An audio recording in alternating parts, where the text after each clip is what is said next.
I'm Lisa Uneri. I'm with the AUMnibus. Here I'm talking with Stacey Little.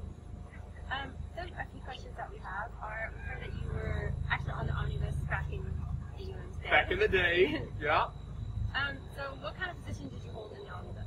I was the managing editor for the AUMnibus my junior and senior year of college here at AUM, which was not actually that long ago. So much has changed since my newspaper days. We were still printing a newspaper then. And so the format is very different. Providing the content online, I think, is really what people are interested in right now. And it's just about finding effective ways to deliver that information. Awesome. So earlier we were talking about you're starting this cookbook. Right. We have, I checked out your Facebook website actually. It was Southern Bite, I believe. That's right, Southern Bite. Yeah, it's actually a great website to go check out on Facebook. There's lots of recipes. Are they simple recipes, complex? No, they're very simple recipes. There's an overall Southern theme, but the recipes are designed to be easy things that everyday people can accomplish with ingredients that they probably already have in the pantry. Unfortunately, we're kind of in a world of fast-paced, everybody's going in a different direction.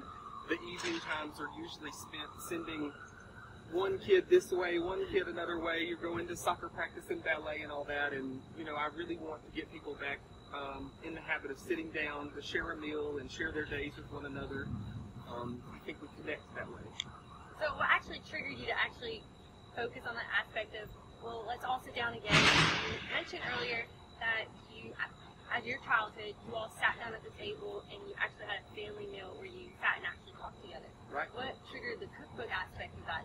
Well, I have been doing the blog for quite some time, since 2008 actually, and it's evolved a little bit over the period of time. But actually a publisher came to me and said they were looking for a book that was very much like my blog, and wanted something that would provide people with those easy recipes, but that would be easily accomplishable and would give people the opportunity to get supper on the table quickly.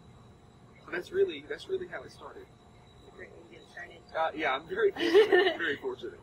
We actually just got new dormitories on campus. It's the Warhawk Hall. Right. And they have actually a mini kitchen, which is phenomenal because in the North Commons and West Commons they don't have that. We have an electric stove, an oven, and some people have crock pots, and I know they have microwaves.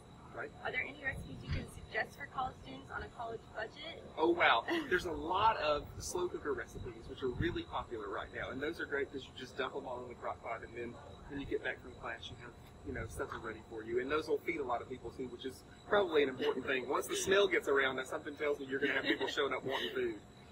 But all of the recipes I think can probably be accomplished in a dormitory kitchen just like you guys have. There are very few recipes that require fancy ingredients or fancy techniques or fancy, equipment, because I want everybody to be able to use these recipes. Sweet. So do you and your family cook together, or is it just like cooking and eating together? We do. We are, everybody in my family is a great cook. I learned from my mother and my grandmother. My wife is a great cook, and I love to get my little boy in the kitchen too. He loves to help Daddy. Sometimes he gets in the way, but it's important to include kids in the kitchen when they're little like that.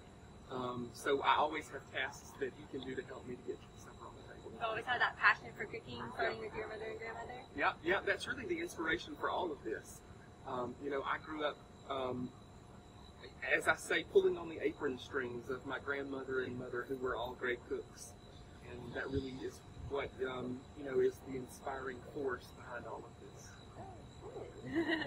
Oh, well, if y'all could, check out Southern Bite on Facebook, and hopefully in a couple months you can purchase Stacey Little's cookbook in a store near you.